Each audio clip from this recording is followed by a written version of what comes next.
base of the South Mountain in Frederick County, Maryland, lies the dark, damp caves and caverns that riddle the integrity of Dahlgren's Gap. Just west of the sleepy little mountain village of Middletown, an egg lies in wait. For over 20 years, it has incubated in hiding from the rest of the world. Its mother returned to the place of her birth to continue the call of her ancestors before her time on this plane came to an end. Finally, the wait is over. This fully grown monstrosity will bring terror and hell from its throne in the sky, announcing its arrival with a screech that sends shivers down the spines of those that remember the horror from over 20 years ago. The creature spreads its limbs for the first time as it emerges from the prison which caused it to go mad. Wings, spanning nearly 30 feet, find it hard to spread fully in the cave, so it begins its ascent into the world. Its first view of the mountainside, that housed generations before it, brought hunger and bloodlust into its maddened mind. As it lifted into the air, propelled by thunderous bursts produced by its wings. Get ready, travelers, because the Snallygaster is back. Welcome back to Infinite Rabbit Hole.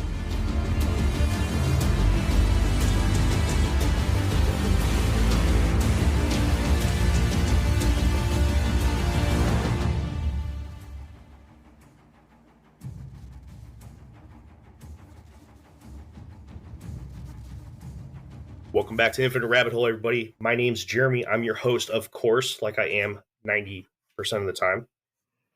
Today, we have a special guest, which is going to be really awesome, actually. I like this new thing that we're doing now, where we find somebody that actually knows stuff about what we're talking about. And, brings a little bit of professionalism to the show, because we need that. We're not professionals at all. Speaking of unprofessionals, let's go ahead and bring Jake and Jeff in. Guys, how you guys doing today? Doing pretty good. How are you doing? I'm fine, I guess. Pretty good. Jake, what about you, man? Now that I've been horribly insulted, I'm doing awful. Thanks. Well, you don't deserve it, so take it. That's it. We really don't have a lot of stuff to introduce because you guys know these guys. You guys know me as well. But who you don't know, who you may not know, is our guest. She is the owner of the American Snallygaster Museum in Frederick County, Maryland. Her name is Sarah Cooper. Sarah, welcome to the Infinite Rabbit Hole. Hi, thank you for having me on. This is going to be a lot of fun. I hope so. It will. I can guarantee you, we're either going to sound really awesome and you're going to be like, wow, these guys are great, or it's going to be entertaining because we're going to sound like shit. One of the two. Okay, let's go for awesome then. We'll try. All right. Real quick, before we jump into the story of the Snallygaster, which is the topic of the night, tell us a little bit about you and the American Snallygaster Museum. Okay, so my name is Sarah Cooper. I live here in Frederick County, Maryland, and I am, in my professional life, a critical care nurse. I work in the emergency room.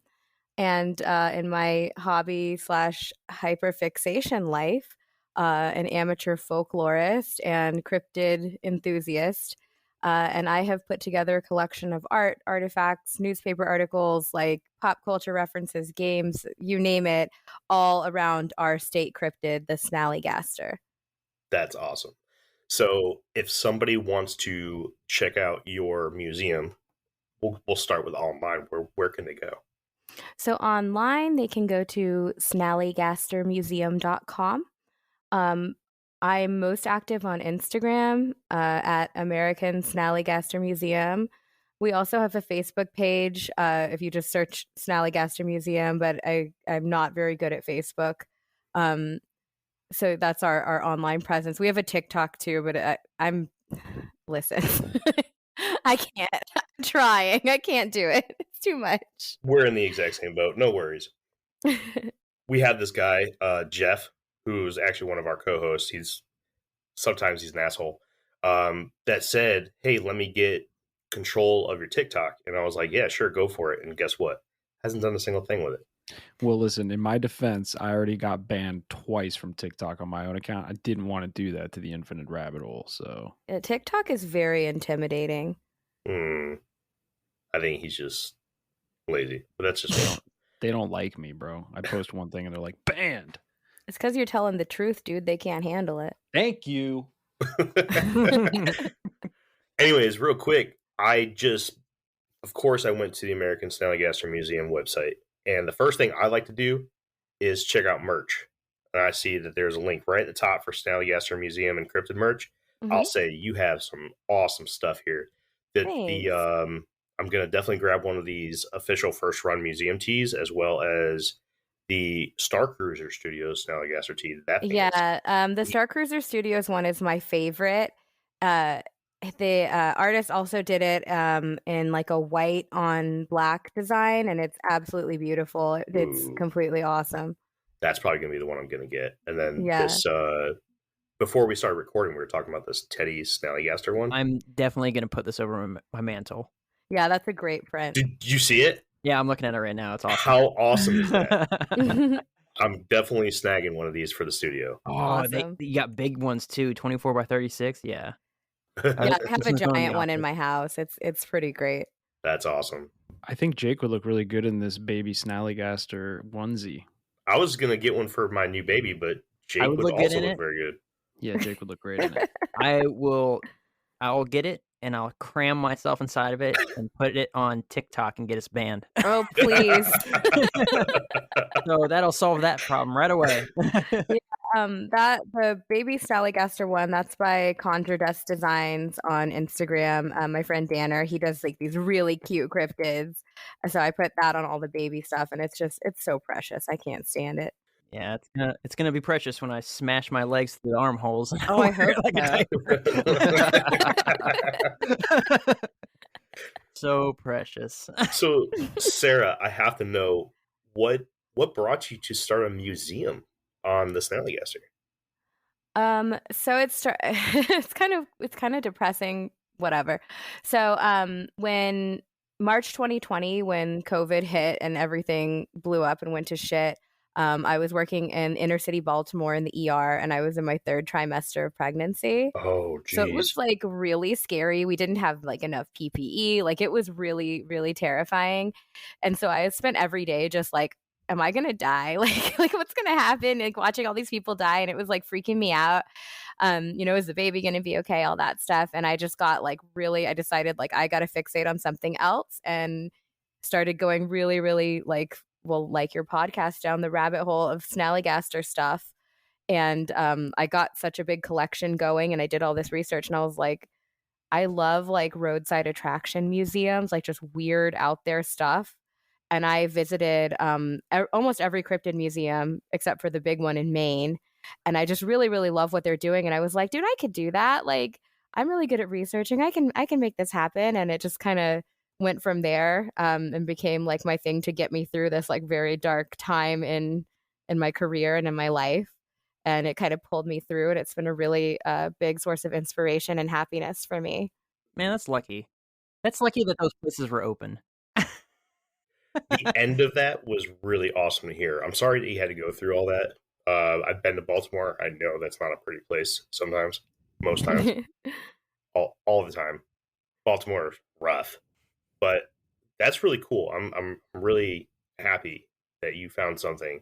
And I'm happy that it had ended up being the Snallygaster, because you made a really good guest for tonight. And it's been a great, like being in the cryptid community and the cryptozoology community and meeting people like Asher, who you guys had on your show. It's been really cool to make friends with, like-minded weirdos and get to hang out with them at events. And, it's been really awesome couple years for me. Love weirdos. Yeah, They're absolutely. the best. That's why I'm friends with these guys. Certain types of weirdos. There's some weirdos that it's like, you were talking about it earlier. You're like, yeah, there's some people that I wouldn't want within 100 miles of me or something like that. Yeah, it's just like, yeah. I mean, I've gotten a few that are like, let me send you, like, I was dumb, I was like, oh yeah, man. like, let me send you some Bigfoot footage that I got. And I was like, all right, dude, cool. Bro.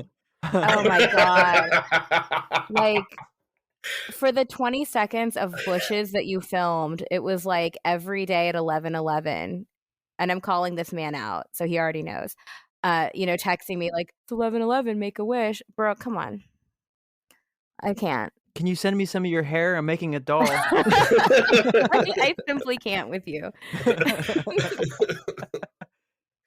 All right. Well, you won't have that problem from us. So Good. that's good. Yeah. Well, we may be weird, but we're not creeps. Yeah. Yeah. No. We'll go with that. Yeah. All right. So what do you think? Jump into some Snallygaster? That's a yes. Just go ahead and say yes, everybody. Oh, I don't know who we're talking. Yeah. Oh, yeah. everybody. Yeah. Everybody. Sure. Open conversation. Yes. All right. I'll start bringing her in then. Okay. All right. A letter by a man from Casstown, Ohio, appeared in the Middletown Valley Register, February 12, 1909. The claim of the letter was that the man had witnessed a horrendous monster called a Snallygaster traveling east just after it was witnessed lifting a full-grown man off the ground, sucking his blood completely out of his body, and discarding the corpse as if it were a rag doll. He wrote the letter to warn those east of Casstown of the creature and its evils. Soon after the letter was printed in the Register, people from Frederick and Washington counties, Maryland, as well as Shepherdstown, West Virginia, began reporting sightings of an enormous flying creature. The first person to give a description of the creature was a man by the name of James Harding. He described it as having enormous bat-like wings, a long, sharp beak, claws like steel, and one eye in the middle of its forehead. The creature was known to sound off with a blood-curdling screech. But the most noticeable feature was that it appeared to have tentacles trailing it as it flew, with some claiming that the tentacles were growing out of its mouth and others stating that they were attached to various other parts of its body, mostly the chin and the forehead. Everyone described it as being dragon-like, and that it was always looking for its next meal. As theories spread about the origins and nature of the creature, the Snallygaster became a warning to those who didn't obey the rules of their parents and elders. For a span of just over 2 decades that witnessed little to no Snallygaster activity, the creature became the boogeyman of West Maryland. Parents would use the threat of the Snallygaster to ensure their children were inside and ready for supper by dark, and to instill fear into those that still demanded guidance in their younger, more rebellious years. So, Sarah, how bad did I fuck that up? That was actually perfect. You totally nailed it. Really? Yeah, that was really good. That was a great summary of the first big flap of sightings. She said it. Jake, you hear it? She said flap, just like Asher's. We talked about flaps for like 2 hours with Asher's. It was great. I've also talked about flaps with Asher's for far too long at many events. So I'm right there with you. Oh, Asher's. I love her. Do you have anything to add to anything there? So the first big flap of Snallygaster sightings in 1909 are a really interesting part of American history. As you talked about, there was the murder, that everyone said was the Snallygaster. But there's some really interesting parts, and I've really gone through a lot of these articles, and when you look at the areas of town where the Snallygaster was, or some of the coded language that they use when talking about the Snallygaster, there is a lot of racist undertones where people took this piece of folklore and they started to use it in a really negative way. So they would use things like being carried away in the night, or it's kind of like how people have these racist dog whistles today, Pepe the Frog and all that kind of stuff. They were doing this weird thing to try and intimidate Black members of the community. And it led me down kind of a weird rabbit hole of lumberjack creatures and this intersection of folklore and racism and people twisting these kind of cool stories to be something really negative and try to, instill fear in people in their community. So I think it's really interesting that we have this really cool thing that was innocent to begin with, and then you kind of see it change throughout the news cycle to become something super negative. And by the time we get to the 30s with the Snallygaster, you see a lot more of that. And it's very telling about who's writing the article, whether they're being silly and goofy and talking about this, funny piece of folklore, or they're trying to send a message to scare other people. Mhm. And it's something that I'm researching pretty heavily, and I will eventually write something about. But it's kind of an icky part of the history of this cryptid, and I think that if we go into a lot of other cryptids, we'll find that there's some similar themes going on, especially from that time period. Yeah, I do get into it a little bit more later on, but that's a very good point to bring up. Is that when you're listening to the stories of the Snallygaster, is to remember the time period that this happened. This was shortly after the Civil War, right when the first incarnations of the Snallygaster really started hitting the scene. So as you'll see later on in the night, we'll see how that kind of evolves into what Sarah was talking about, and we'll be able to get a little deeper into it then. Guys, do you guys have any questions for Sarah? Not yet. Jeff's not going to have any questions because we're not talking about like tinfoil hat stuff today. This is probably true. I also have no questions. We'll get into some conspiracy once we get to the 30s. Don't you worry. There's some Men in Black associated with the Snallygaster that I would love to discuss. I like that kind of stuff for sure. Well, then let's get through all this boring stuff. Let's all right, let's move on. Let's talk about the origins a little bit. And again, forgive me, I have a cough today. Man, you're always sick. Shut up, Jake. All right. Anyways, the original stories of the Schnellergeist, a German term that translates to quick spirit, comes from the original German settlers who came to the mid-Atlantic Appalachian Mountains as far back as the 1730s. Although the first records of an unknown flying creature in the area was from Virginia, the Snallygaster soon found a more permanent home in Maryland. The original German legend tells of a creature that would be known for mischief, such as knocking trinkets off the mantle and creating unpleasant smells. A description not really matching the new description of the blood-sucking and corpse-throwing relative of Western Maryland. But when the new Snallygaster first appeared with the German settlers, the new mountain folk found themselves painting 7-pointed stars on the outwall of their barns to keep the so-called chicken eaters away. It was clear that the Snallygaster of the New World was much different than the Schnellergeist of the Old. So you got anything to add there, Sarah? Oh, that's so awesome that you mentioned it. I feel like I get through a lot of podcasts and then I'm like, oh, wait, I didn't talk about the barns. And then I'm glad that we've gotten there. So the 7-pointed stars are one of the coolest pieces of Snallygaster history. And they do kind of go toward Pennsylvania Dutch folklore and hex magic, which is one of my favorite things ever. But it's really neat because when you're driving out into the Maryland-Pennsylvania border, you can actually see some of these still around, and it is so fantastic to see them and to learn about all the different hex stars, because that was, the Snallygaster ward, and there's fertility and peace and abundance and all these really cool different symbols that they use. But I think it's really neat that there was a symbol for a cryptid. Like, that's so cool to me, and that I can drive around and still see it to this day. If you're ever in the area, definitely keep an eye out for it, because it's one of my favorite things, and they're actually very beautiful. So you'd dig it. All right, ready to move on? Yeah, sure. Demons, Jake? Demons?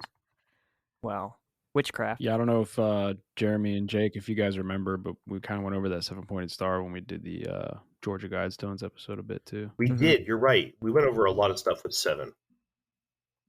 What did you bring up about the 7-pointed star in that episode? Oh man, bro, I can't even remember. Come on, Jeff. He brings it up just to say, "Oh, I can't remember." Well, I'm trying to pull up the file so I could look through the notes. Like, but we're I gonna don't know what to remember, do right? I don't know what to do with them. I was hoping you would, because now I got to dig for it. All right, well, we'll see. We'll see if he can find it, and we'll come back to it. No, I gave up. Why don't you just make something up, though? Just like make something up for fun. So it's a star. It's got 7 points, which is 1 more than 6 and 1 less than 8. one for each day of the week. Oh man, that's really deep. There's Monday, If you didn't know, Tuesday. the Tuesday point is the one that faces up. So Ooh. yeah, Oh yeah. you wouldn't know that unless Interesting. you knew the rich history behind the 7-pointed star. But actually, the Tuesday is the one that's pointing up, not Thursday, which was mostly recognized throughout the last 100 years. But they're completely We wrong. get it. We get it, bro. We got it. So good. That was brilliant. What a lot of people don't know is that you don't read a star like you read a clock. You have to start at the 10:30 position. Mm. Yeah. Mm. Yeah. Did you learn I mean- that in the Navy? No, not at all. You could have lied to me and said yes. I would have believed you. Yes, that's where I was. That was Navy Pog training. Yeah, day there he one. goes being a Navy pog. Pog training. Yeah. Exactly. The second he said that he was at station, I was like, there he goes being a pog again. Says the other Pog. Yes. What All does right. hog mean? A People- person other than grunt. All right, I'm not even gonna. I don't understand. Yeah, it's dumb. It's dumb. There's a whole story behind it. But we have to dive into the Fair Snallygaster enough. story. All right. All right, let's talk about the beast by many names. The earliest articles mentioned of the creature may go back to 1902, where the Frederick News Post claims that the first written report of a monster was printed. But the exact source cannot be found, and although the Post claims that the first reports are from 1902, the Post itself did not write an article on the creature that year. But the earliest name for an unknown creature in the area, which many believe to be the Snallygaster, was called the crosswise. I'm gonna fuck this up. Gascutus. We'll go with Gascutus. Crosswise Gascutus. This is a little funny because American folklore does mention a creature called the Gascutus, but the descriptions are very different. The traditional Gascutus goes back to 1840 and is said to be a creature with 4 legs, with 2 legs on one side longer than the 2 on the other. The reason for this is due to its need and nature to climb up steep hills and mountains in a sideways stride. So, I honestly don't know what to make of this one, but I found 2 sources that claim the Snallygaster was originally called the crosswise Gascutus, and that you can find reports earlier than 1909 if you look for this name instead. But You're blowing my mind. I didn't know that. How do you spell that? I'm like amazed. Gyascutus. Mm-hmm. All right, cool. And Look into this. so there's different types of Gascutuses. The Snallygaster was considered one of the crosswise ones. Would it be Interesting. Gascutai? Gascutai. So, over the years, the Snallygaster would go by many names. When the German settlers came down from Pennsylvania, their superstitions mended with the accents of the locals, and the name transformed over time from the original Snallergeist to Snallygaster, and then finally to the Snallygaster that we are familiar with today. Although some newspapers attempted to create their own names for the creature that never stuck. Some of these names were the Go Devil, the Volvolupus, Octolupus, and Gigantolotus. Gigantolotus. Whatever. I don't fucking know how to say it. I love I all give the up. old timey names. It's so. So Sarah, do you have anything to add to the Beast of Many Names section? I'm amazed because I did not know about the Gascutus. That's like kind of blowing my mind. Because when I'm looking at it, the first thing that was even close to a Snallygaster in like print was from this book from the 1800s called South Mountain Magic, and it's not even close really. It's like a group of snakes that are like stuck together and then like slither into a cave, but the description and the coloring and everything is kind of like close. For those a little that odd. are young, plug your earmuffs, everybody. A ball of snakes is actually an orgy. Yep. Just so you know. They're doing the thing. Wait, is that like a term like how a bunch of crows are a murder, or are they literally No, like a bunch of no, snakes like, That's how they banging? mate. They get You a can- big They ball and literally just Shut make up. a ball of snakes. Yeah. slam together. Did you guys learn that in the Navy too? I mean, that's funny. just common knowledge for people that study 7-pointed stars. I mean, Is that how they make more sailors? Listen, I Sarah. fucking knew it. A big old pog ball. That's gonna be a T-shirt. I'm writing that down. Oh no. Oh my god. I need another bottle of water. Sorry. Jeez. I was always told that we just came out of Davy Jones' locker. I didn't know that it was like that. I Yeah, was but, told that like- I was a piece of shit. Literally thought I just fell out of someone's asshole. Well, yeah, after you guys were done. Done pug balling, yeah. Yeah, when you're done pog balling, that's the only thing to do. Oh, I'm gonna start using that as a term and look at people like they're stupid if they don't know what that means. I'm gonna be like, really? Will one of you make a parody song to Free Fallin' by Tom Petty, but pog ballin', please?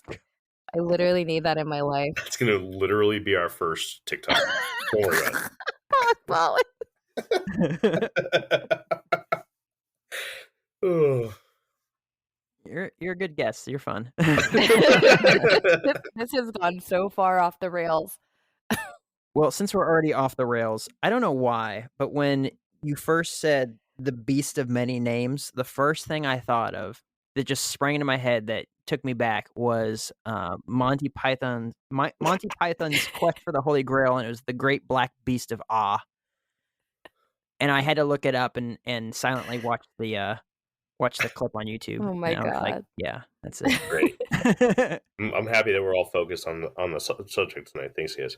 Yeah. All right, let's move along because this is going Pog quick. balling to This is do. good. Pog balls. I can't wait. Pog ballin' is Patreon only. Just let them know. All right, let's talk about. let's- I don't want to edit this It's one. a flap of pog balls. I can't take it anymore. Let's all compose ourselves. Yeah, Jeremy. Everyone right. drink some water. No, I have to get up and get a bottle of water. I'll do that during the next stupid thing we say. The first noticeable sighting came by a man named George Jacobs, who claimed to not only have spotted the creature while out hunting, but also that he had taken a shot at it. To his amazement, the bullet simply ricocheted off. To his amazement, the bullet simply ricocheted off the skin of the snallygaster. The attempt at killing the creature did not fare well with it, as it then turned to chase Jacobs, with attempts at biting at his neck. Also in 1909, the strange story of the snallygaster's assault on a train station became well known. Ed Brown was a railway worker in Emmitsburg who was attacked by the creature as it swooped down and grabbed Ed by his suspenders. Another man working that day jumped and grabbed Mr. Brown by his leg, and the suspenders snapped, ultimately saving Ed Brown's life. But of course this encounter wouldn't end that easily. As the snallygaster dove back down to once again grab at Ed, another man jumped in, and the three together did their best to fight off the creature. Witnesses to the event claimed that the scuffle with old Snally lasted for almost an hour. Towards the latter half of the attack, yet another man branded a pistol and began shooting at the flying monstrosity. It was at this point that one of the creature's abilities were discovered, as it began to blow fire out of its nostrils. After this event, the famous snallygaster of western Maryland would not be seen for another 23 years. All right, Sarah, here's your chance. Okay, I call bullshit. I need everyone to know that this story is bullshit. But you've heard it before, right? I've heard it before, and well, first of all, Ed was naked because the snallygaster ripped his clothes off. So I just want everyone to know that for your, And then the other ones jumped in for some competitive tickling. Yeah. So I think something else was going on at the Emmitsburg train station, and I'm not judging or anything, but like, you guys did not fight off a fire-breathing dragon. I think they fought off a one-eyed dragon of some kind, but it was not a snallygaster. walked in on them, and they were like, "Oh no, it was This is Snallygaster. We're doing a pogball. They were all just grabbing at it. Dirty Mike and the boys with their soup kitchen, and they got caught in the middle of it. Yeah, it does seem like a ridiculous. I don't know why story. they're doing that out in Carroll County, but you know what? It's fine. We love them anyway. Yeah, that story is totally ridiculous, and it's the only account that I saw where the Snallygaster was breathing fire. It just seems a little ridiculous to me, like for so many reasons. But yeah, no, It's that's a definitely got hard some pass. red flags. Yeah, Hardcore red flags. Absolutely. yeah, So we'll just move along then. Sound good? yeah. I'm not gonna give these people any more attention. Good. Fuck them. Yeah, fuck them. I'm gonna make a diorama of it though, with a naked man, for like the adults only section of the museum. Perfect. I can't wait to see it. Mm-hmm. We're going to be up there. We're going to Well, come you guys are gonna model for it. Well, okay, so... Oh, You guys can in pick the bed after we're baby, done. in the baby Snallygaster onesie. Yeah. Oh no, that's for TikTok. Ew. That's not for my museum. This is a professional diorama that I'm making. Thank you yes, very yes. much. Yeah, be careful what you ask for with these guys. The Snallygaster became so famous that the Smithsonian, Jeff loves that name, requested a specimen. The military sent in men to deal with the creature. Teddy Roosevelt himself hoped to hunt one for a trophy, and National Geographic was said to be mounting an expedition to capture a photo of the now famous creature of the sky. The local newspapers told of one man who even claimed to witness the creature speaking, in which it said, and quote, "My, I'm dry. I haven't had a good drink since I was killed in the Battle of Chickamauga." This, of course, led many to believe that the creature was a reincarnation of a soldier that died in the Civil War. Man, they believe that crap. Absolutely, they ate it all up. Oh man, they must have been bored. Oh yeah, they were really bored. But that story, well, I think you read it in way too dignified of a voice. Because I hear it and I'm like, oh, I haven't had a good drink. Like it sounds really dumb to me. Louisiana is my kin's blood. It's such a bad story.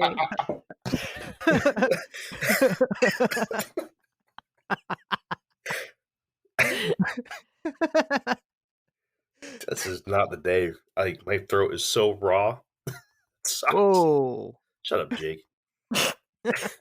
Pogballing. Pogball. That's right. His favorite pastime. I won't deny it. Anyways, let's talk about JD. If you are familiar with our 2-part episodes on the history of the Jersey Devil, then you know that we mentioned the Snallygaster in that series.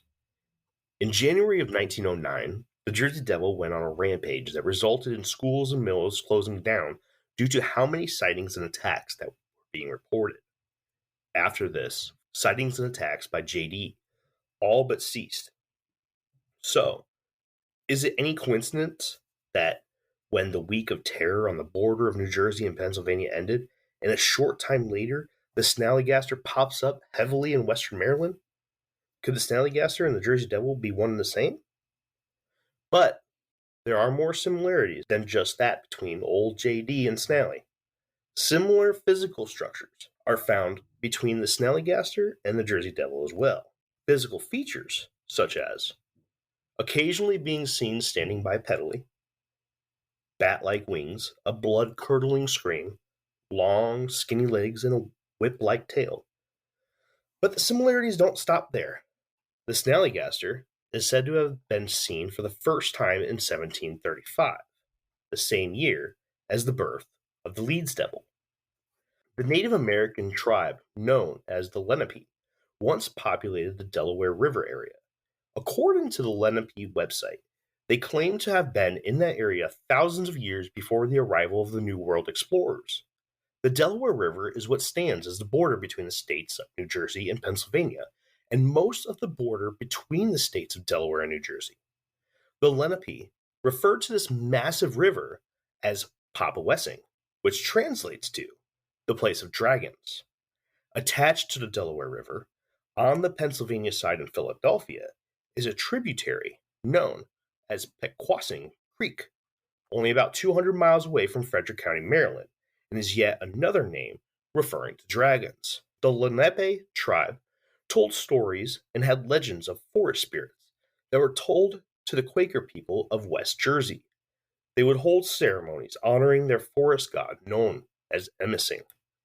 They described this deity as deer-like, with wings of hide. At the time of the Quaker arrival, the Lenape did not have a concept of a devil or Satan, but they did believe that good and bad spirits existed in the world. Are these hints to a much older version of the Jersey Devil legend than what most people are familiar with?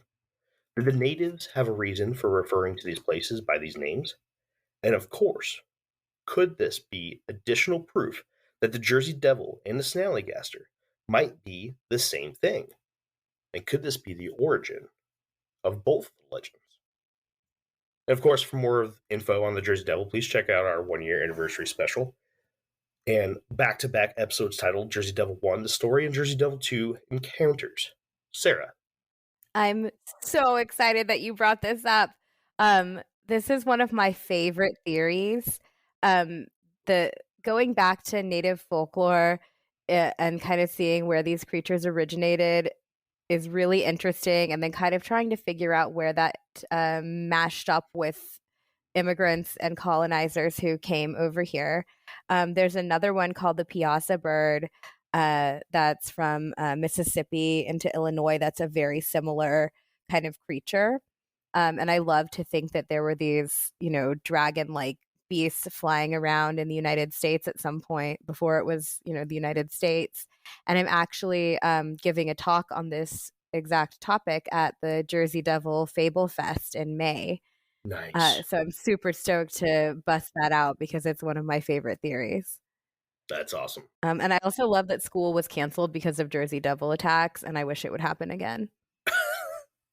Well, the Piazza bird is the one that I brought up during the Thunderbird. That was the one that was painted on the cave wall and stuff, or on the wall of the. Yeah, I thought that sounded thing. familiar, but now Yeah. you say that, yeah. Which, Nice. looking at the pictures now of the painting, or the recreation of the painting rather, because it's been destroyed, it would certainly have some features that are similar.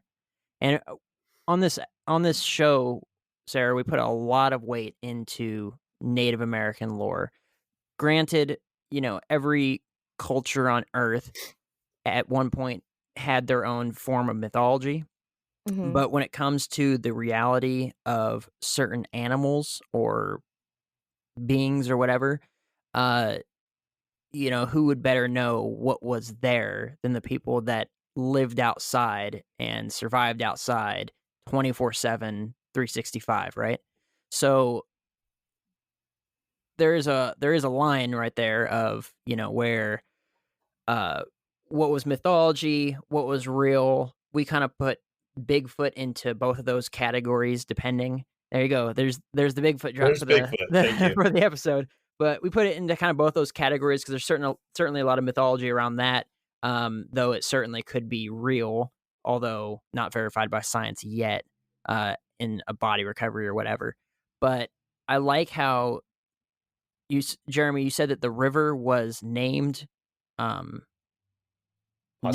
I believe. Yeah. What was the translation? The Place of Dragons. That's it. Okay. Yeah. So I like that. I think that that's pretty cool. I mean, I personally believe that at some point humans and dinosaurs lived together. If you believe that dinosaurs ever existed. Well, Jeff. yeah. Jeff hasn't come and blown our minds yet. That was supposed to be 2 weeks ago. And dragons existed, in my opinion. Dinosaurs, I don't know about all How that. could you say that dragons existed but dinosaurs didn't? We'll get into it when the time comes, my friend. Don't you worry. Well, listen, having gone to a very enriching public school education in Texas, I'm going to let you guys know that dragons definitely did exist, but that the devil put dinosaur bones on the earth to trick us. Could be. It's fact. I would the history say teacher / gym coach would never lie. I know about that, definitely. But I mean, dragons are biblical, thousands and thousands of years ago. I mean, that's the best translation that could get pulled out was the word dragon a whole bunch of times. So I don't know, maybe. But yeah, I mean, I like that. I like that. It's not just uh because the Germans coming over and bringing all their crazy fairy tales that they had, uh, which I still meet people today that have no idea that all the Disney movies are based off of like German folklore and fairy tales, and they're super dark, Yeah, they're very and upsetting. pretty crazy. So the fact that they came over here and they had their version of the Snallygaster and their stories about it, I mean, it doesn't surprise me whatsoever. But I was tickled to hear that there was native folklore around it, because that, to me, puts more weight into this thing being based off of a real something versus just, okay, yeah, so these people that were really dang good at making up stories to scare the crap out of their kids had another story to scare the crap out of their kids. Great. It's Yeah, like, absolutely. so that's pretty cool. I enjoy that thoroughly. And if you go with the native lore too, you do get the because the Snallygaster has the Duayo or Duayo, however you'd like to say it, nemesis situation, and that's a dogman. And there are, I don't know if you guys have done dogmen, but there's like a lot of ties between dogmen and native burial sites. So I find that kind of interesting as well, that it also plays into that part of the mythology. But no, that's some really cool stuff. I also like when the native lore ties in. It adds that depth to it, and that more believable depth, that if they were talking about it way back then and we're still talking about it now, well, maybe there is something there. No, I'm totally on board with that. Hey everybody, bear with us while we take this quick break. In 1932, the Snallygaster was back, and sightings were popping up all over the country. Well-known explorer, author, and radio journalist Lowell Thomas was even reporting on the creature and the many sightings. Due to the gap in time between the flaps of the creature, many believed that the ones that were showing up in 32 were the offspring of the one from 1909, and the attack on the train station in Emmitsburg may have spelled the end for the OG Snally. Some even came up with the idea that there may have been a nest somewhere hidden in South Mountain that protected the eggs for a lengthy 23-year incubation period. Yes, 23 years does seem kind of silly. So did this creature really come from the brood of the original? Well, there was one major difference with this creature. It seemed to be able to change colors at will. Even with that, in its description, it was thought that this creature was indeed an offspring of the famous 1909 Snallygaster. The headline of the Morning Herald of Hagerstown. Is that how you pronounce it, by the way? Hagerstown? Yes, it's Hagerstown, Okay. but we call it Hagerstucky around here, but fine. Right on. I can only imagine. In Pax River, we had Smibs, Southern Maryland inbreds. Oh my God. The headline of the Morning Herald of Hagerstown on December 21st, 1932, read Death of Snallygaster is reported. Reports differ. It seemed that the thirsty creature wasn't craving blood this evening, and instead was in need of something with a little more of a alcoholic content. This led the monster to Washington County's Frog Hollow, which was a hotspot for moonshiners. Being attracted by a 2,500-gallon moonshine vat, the Snallygaster became inebriated and fell into the mash of the gigantic still. The operation and body of the creature was discovered by Prohibition agents George T. Danforth of the Hagerstown Agency and Deputy Charles E. Cushwa of the Sheriff's Office. Agent Danforth was quoted in the Middletown Valley Register saying, quote, "Imagine our feeling when our eyes feasted on the monster submerged in the liquor vat." Yeah, so those guys, I don't have any record of them being real, and I have theories that those were actually Men in Black that went to shut up the moonshiners and then went rogue, because they did these interviews and then kind of fell off the face of the earth and then inexplicably used a bunch of dynamite to blow up the moonshine outfit rather than repurpose the metal, which would have been the more reasonable thing to do. Mm-hmm. So I have like a lot of weird feelings about that whole part of the story. It doesn't make any sense that you'd see this giant, amazing dragon creature and they'd just be like, "Now we're gonna blow it up."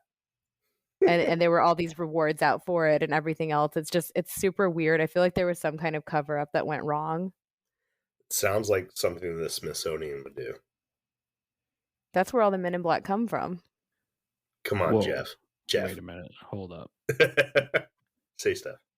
Well, I was just going to agree about the Smithsonian being full of shit, but then she hit me with the Men in Black come from the Smithsonian, and part of me feels like that's a joke, and the other part of me is like, wait a minute. No, dude, they want to control the narrative. They want to control history. No, for real. Like, it made me think about that, and I was like, okay. How do you think they get all those artifacts?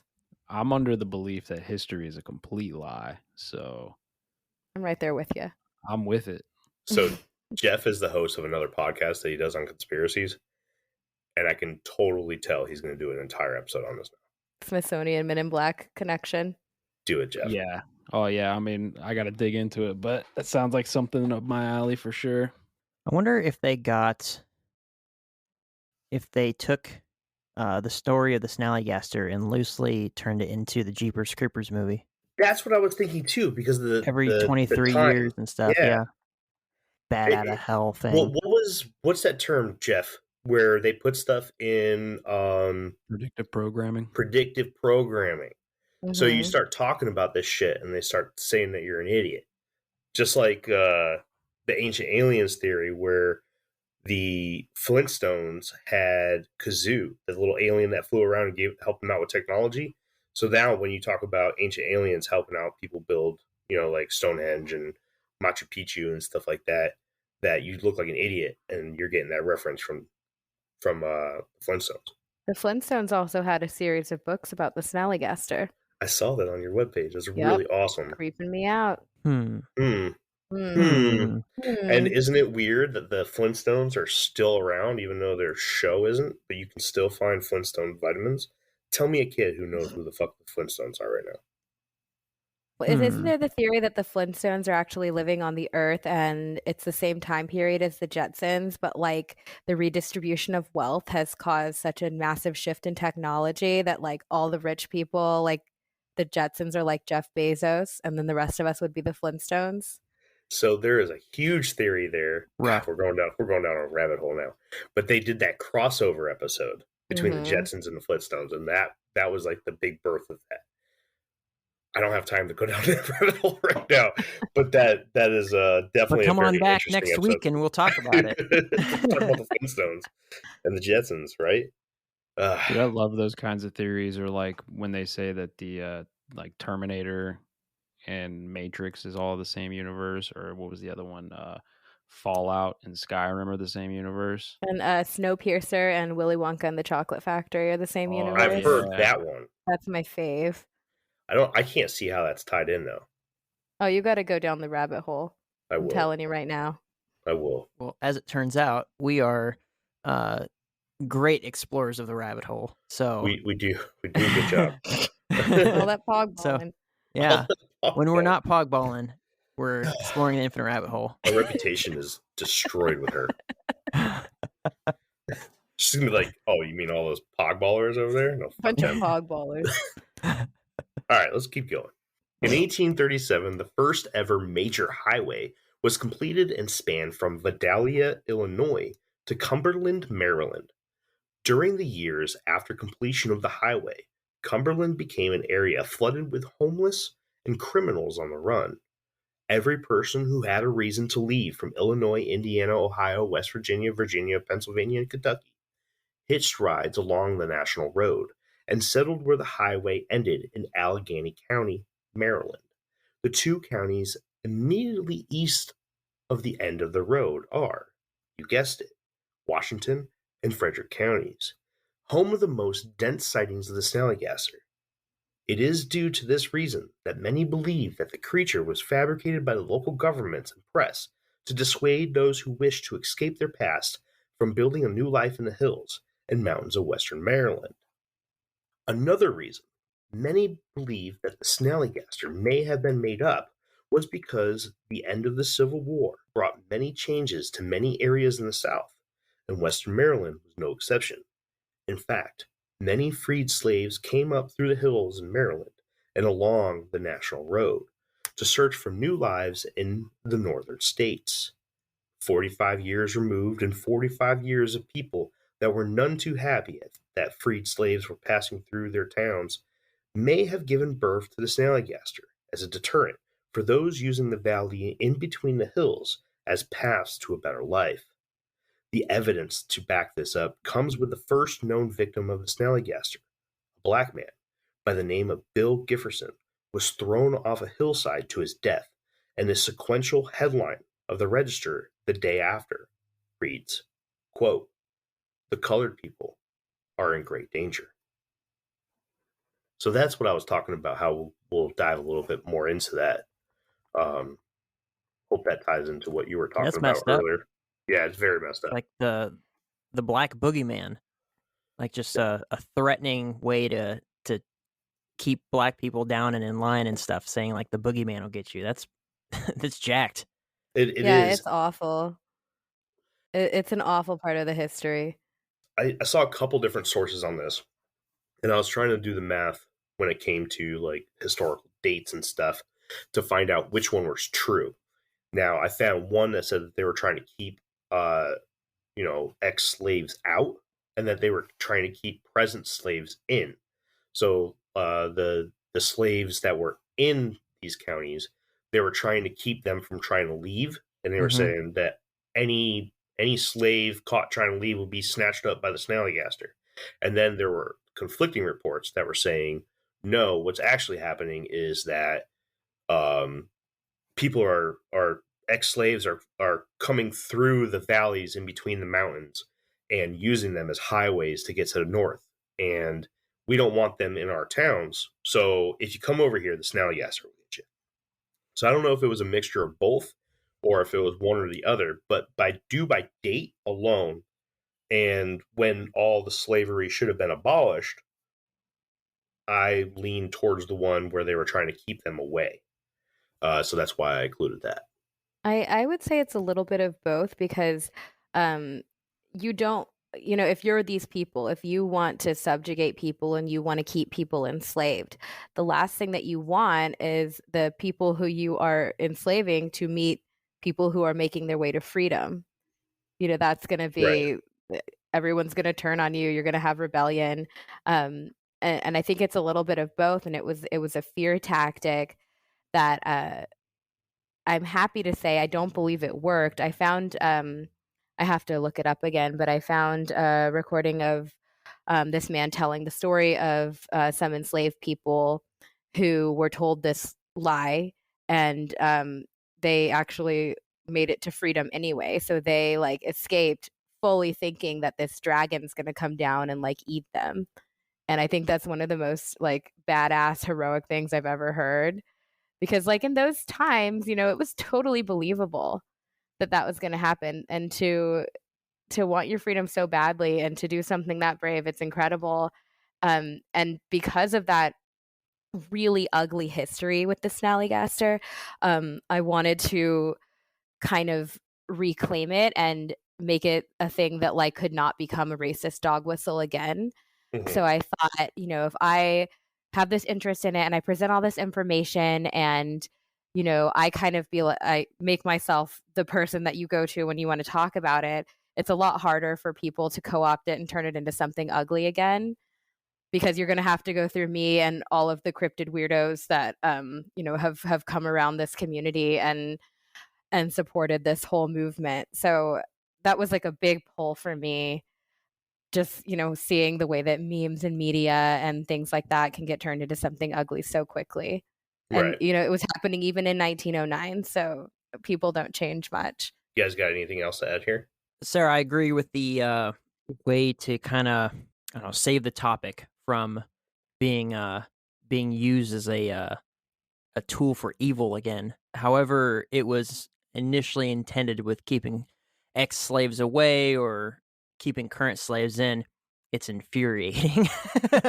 Infuriating. It's truly the way that people over just history in general have treated others as just absolutely disgusting Yep. at times. I mean, I'm trying to lead it into something positive and to make the Snallygaster kind of a more progressive icon than he was previously. I think it's kind of cool that there's a 23-year, hatch cycle, incarnation, whatever, because I like to believe, every new Snallygaster learns from the mistakes of the old ones. And, so our next hatch cycle, I believe, would be like 2024. And that Snallygaster is just going to be like super liberal and awesome. And it's going to be president and like, it's going to be great. So like he's learning from his mistakes. Snally for Prez. Awesome. All right. Let's talk about T.C. Harbaugh.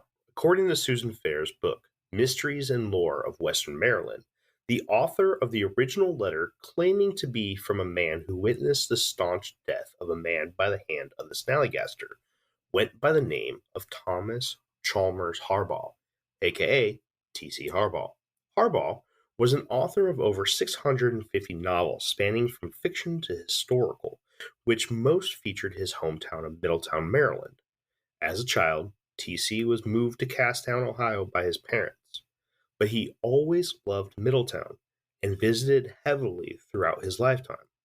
Many of his books were written about the area, and one of his best friends was the editor of the Middletown Valley Register. During the time that he sent the letter into many different newspapers in the area, T.C. also spent a healthy amount of time as a contributor for the newspaper. It was just after the first flap of Snallygaster sightings that Harbaugh returned to his beloved Maryland, where he grew old, poor, and sick, and in 1924 he died after being sent back to Ohio to be cared for by his family. Were all of these sightings of the strange creature that flooded the skies of Western Maryland really just delusional residents of the area clinging on to a piece written in the local newspaper by a man who was famous for writing fictional novels? Or was this something that was produced solely by the press and local authorities to keep certain people away from the area? Or was there actually something that came down from New Jersey to temporarily torture a different area for a little while? Or was it something completely different? Maybe something that many believe was created into this world by the collective thoughts and fear of those in the area. What do you guys think? Oh my gosh. Okay, I'm really excited that you said that because I muted myself because I was getting too excited. I'm like, because the Snallygaster's a tulpa. That's exactly what it is. They like tapped into the collective unconscious and fears of all these people, and that's why you have the kind of cool folklore native legend dragon, and then you have this ugly twisted version that was out to do bad things.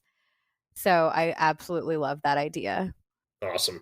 What's a tulpa? A tulpa is something that is brought into existence by thought of, or by way of powerful thought, or the prayer and wishfulness of a large group of people. CJ would know more about this than I would. That's kind of his thing. I'm not too familiar with tulpas, but basically, if enough people believe in it, it forces itself into existence. Yeah, that's exactly right. Or if there's enough effort put into it. I believe that idea 100%. I'm with that. Real quick, before we get into final thoughts, I just want to touch on two more things. One, the Dueo. The Dueo is an upright walking canid with very similar features as the popular Dogman, spotted throughout North America and other lycanthropic T-type creatures of many other countries around the world. The Dueo is said to be the mortal enemy of the Snallygaster, and is said to attack the Snallygaster on sight, with the first tales of the creature dating back to 1944, and the biggest flap of sightings being from 1965. Some theorize that the Dueo and Snallygaster are somehow tied together. But that is all we will be talking about in terms of the Dueo tonight.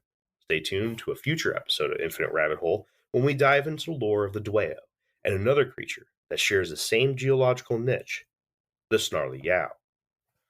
Anybody have anything else to add, especially you, Sarah, before I start getting into final thoughts?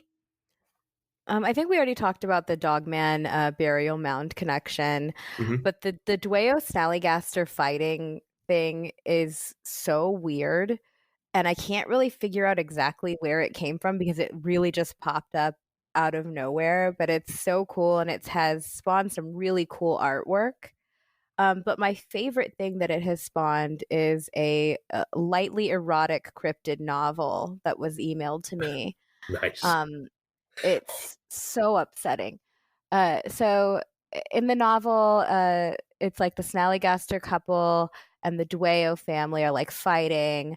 And I guess the Dueos like went in and ate all the Snallygaster eggs, which is great. You get some world building, and then you get like 5 pages in and just so much explanation about Snallygaster mating. Nice. So I'm glad that for everything, of this legend that I got to read that with my eyes, and now I can never unknow that information. Right on. I have a theory, and I don't know if this is true or not, but when I was looking for books to read on the Snallygaster, I don't know if this is the one that you're talking about, but I came across a fictional novel by a Stephen Hamling. Do you know anything about Nope, not that one. that? So I don't know how old this book is. Actually, it says it was published in 22, so Not very That's old. like new. not that very old. I was actually going to say maybe this is something that was like a fictional story, maybe included in like a newspaper or something, and people kind of just jumped onto it. It was a newspaper's way of mashing the two legends together, and it just kind of stuck. I like it. I'm going to be honest with you. I mean, I'm not local, but from the outside, thinking that two cryptids are in mortal battle with each other, I think that's pretty cool. No, it's pretty sweet. I would rather the Snallygaster fight the Goat Man, but like I'll take it. They can all just, it'll be a royal rumble of Maryland cryptids. Oh, Thunderdome, Cryptid Thunderdome, Which goat man? the Maryland Beltsville Goat Man, the only one Oh, that's okay. real. Okay, I thought you meant that guy that we have that lives in the next county over that he just runs around with goats. It's crazy. Wait, what? Yeah, the goat man. Like he runs around in the field with them? No, he like picks them up and he runs around with them, and they're like, bah, bah, and he just like he runs at people screaming. He's just That's the goat man, incredible. So I was like, which goat man is this guy fighting? Because if he's fighting this one, he's definitely losing. Yeah, absolutely. Yeah, Chucking goats at people. this guy's a legit madman. scary. Yeah, It's better be good or else this goat man will. Well, whether you're good or bad, he'll come get you. So It doesn't matter what you do, he's gonna throw a goat at you. Sarah, you got anything else to add? What did I miss? How bad did I fuck up? No, I'm really excited that you guys are going to cover the Snarly Yow because that's another favorite of mine. But honestly, there's not a ton of Dueo Snally information. Like it was like a few news stories spread out, but like there's not a whole lot of like actual folklore around it that I could find. I do like that. I don't know if you got to see these ones, but there were a few 1932 stories that said the Snallygaster was riding around on a unicycle with like water wings on. Oh, geez, And no. there's some really goofy drawings that I enjoy. Like it got really silly. And then there was a UFO sighting flap in 1947 that some people said was a Snallygaster and some said it was UFO, that I'm still kind of tracking down and hoping maybe some people that were alive during that time can give me like a firsthand account. But the Snallygaster is really interesting because it does tie in a lot with American history. And I think that's what makes it special. And that's why I included American in the name of the museum, because I feel like it's like a very uniquely American cryptid that just has like a lot going on. The Dueo is super cool and I love Dogman and everything, but I'm not dedicating like a huge portion of the museum to Dueo stuff unless some new information comes out. But it's super rad, and I'm glad you guys are going to do a Dueo Snarly Yow discussion. I'm excited to hear it. And maybe we'll have you back on for it. I would absolutely love that. It's not in the plans yet, but when it happens, I'll reach out for sure. Yeah, I'll send you some creepy pictures. So there's actually this chapel built by Madeline Dahlgren, and she was the one that wrote South Mountain Magic. Mm-hmm. She's entombed in it, which I recently learned, and I think that's pretty badass. But there's a sign that's like, beware the Snarly Yow, and it has some of the legend on there. And I think that's super cool because it's like right on South Mountain where the Snarly Yow would have been out yapping around and scaring people. Nice. I actually am trying to track down a copy of South Mountain Magic after reading that book that you recommended to me. Yeah, it's a hard one to find, but it's good. Gotta find it. So, what is it? There are a lot of different ideas when it comes to what the Snallygaster actually is. Some say it's a thunderbird. A lot of people think it's a pteranodon, left over from the prehistoric ages. Some even claim that it's an unknown creature from Middle Earth that came up through the Earth's crust by South Mountain after an earthquake. Whatever it is, I can't help but notice a trend in this area of the country, with the likes of the Jersey Devil, Mothman, and a few others sporting very similar, but also drastically different descriptions in the same geographical area of the United States. One other creature that I see an alarming similarity to is the Van Meter visitor of Iowa in 1903. There are those that think the Snallygaster is just a sandhill crane or a different bird of similar stature. And yes, of course, there are a lot of people who believe that it is just folklore and nothing more. My personal opinion is that I sit on the fence on this one. I'm not going to bore you with the details about why I think it might not be real. So I'll dive into why it might be real. And the clue for me are the tentacles. So this detail bothered me. I couldn't find anything that was close to being an avian or mammal that also had tentacles. But what I did find while looking at birds were chickens. If you believe that dinosaurs were in fact real, don't worry, Jeff, we know you don't, then you should also know that we have minimal knowledge of what they actually looked like. What we do know by genetic testing and comparing bone structures to other avians is that the reptilian-esque dinosaurs were also very closely related to birds. Could dinosaurs have had what chickens and roosters have on their faces, chins, and foreheads?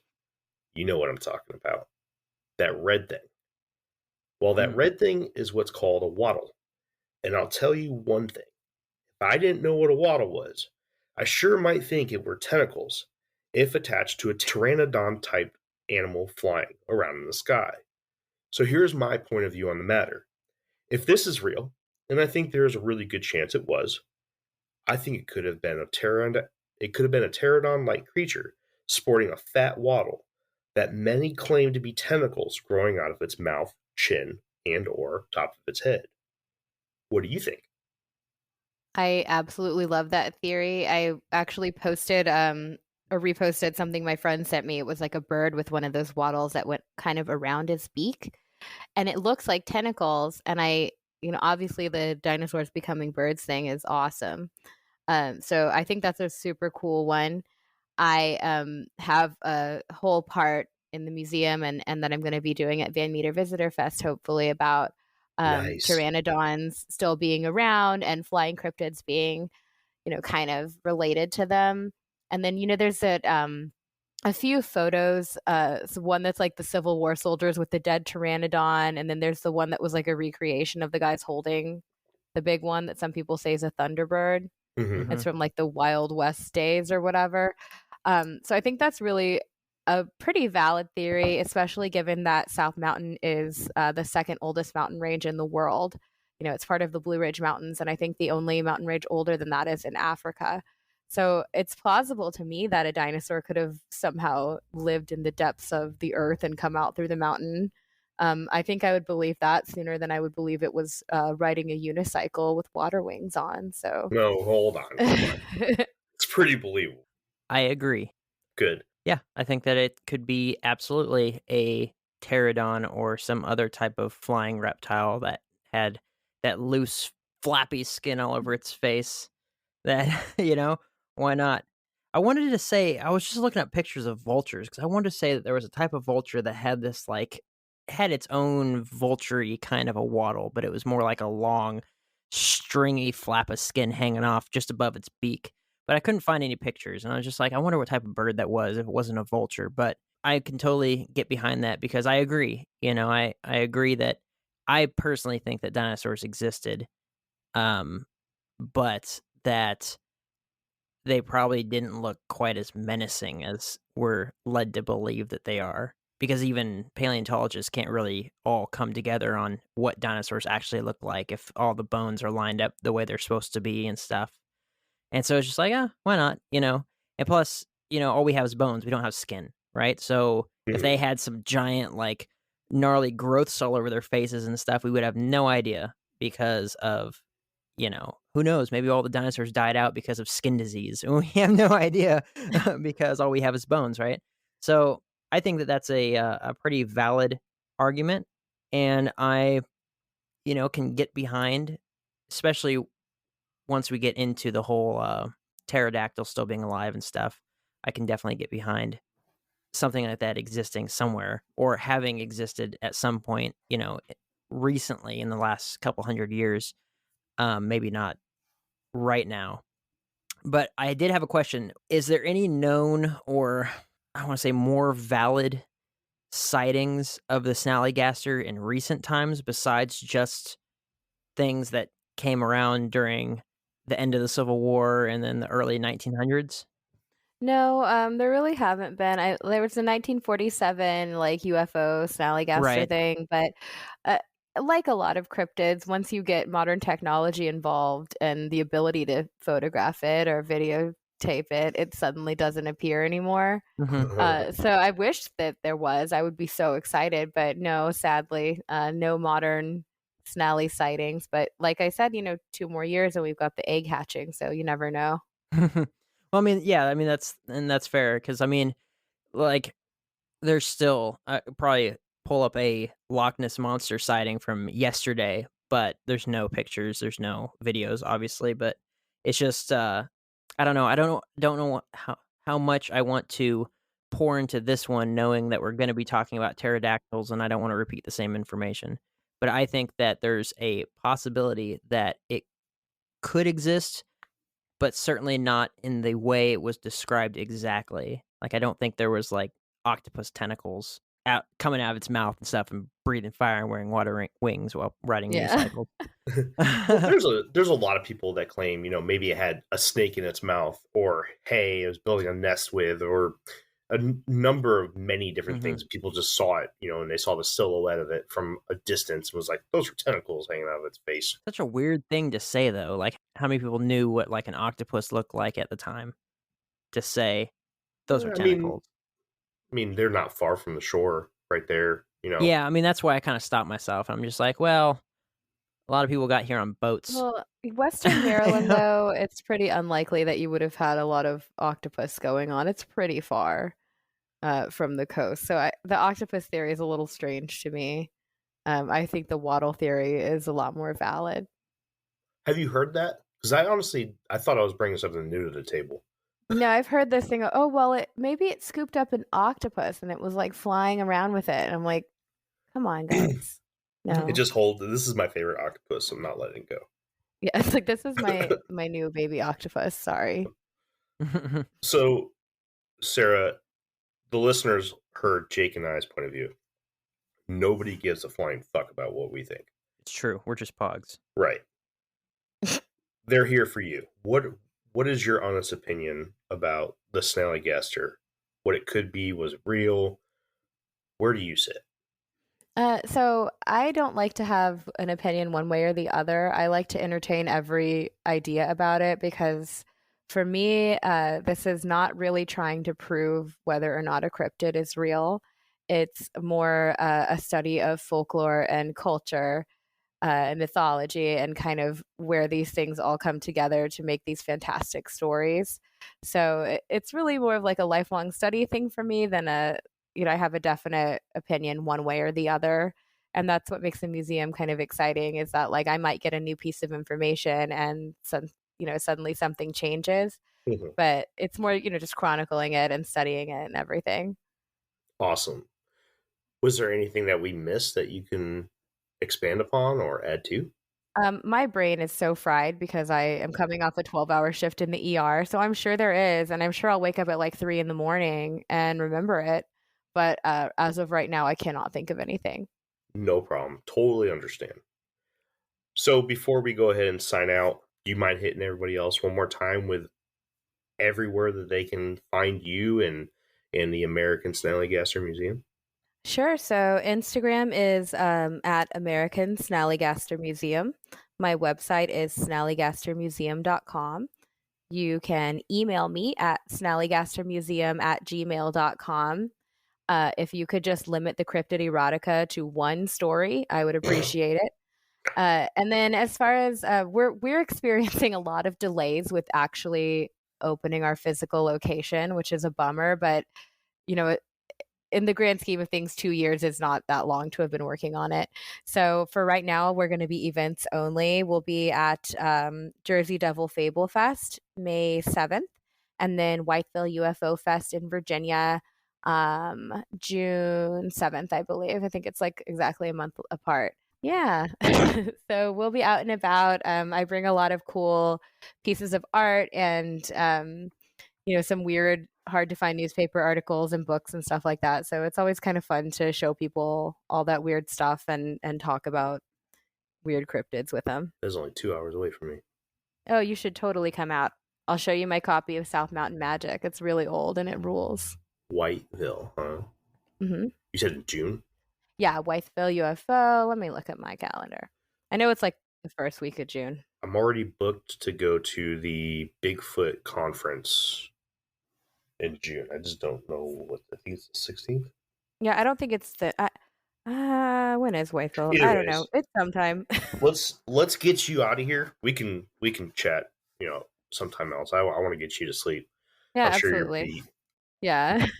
All right. So for those listening, of course, I'm going to send Sarah an invite to the Infinite Rabbit Hole group on Facebook. As you heard, she is not a big Facebooker. She's more on Instagram. Feel free to follow her journey there. If she doesn't accept it, that's on her. You have to send your hate mail to her. But I know that the listeners of our podcast are very active on our Facebook group, and they love having Ashers there. There's a lot of people that are joined in, and they love it. So Sarah, you're going to get one little piece of spam from us, and that's just going to be a Facebook invite to the group. But other than that, I really, really am going to say thank you for coming on to here, especially after a long shift and a grueling job. Yeah, it's been a long day. Yeah, thank you for having me. This is awesome.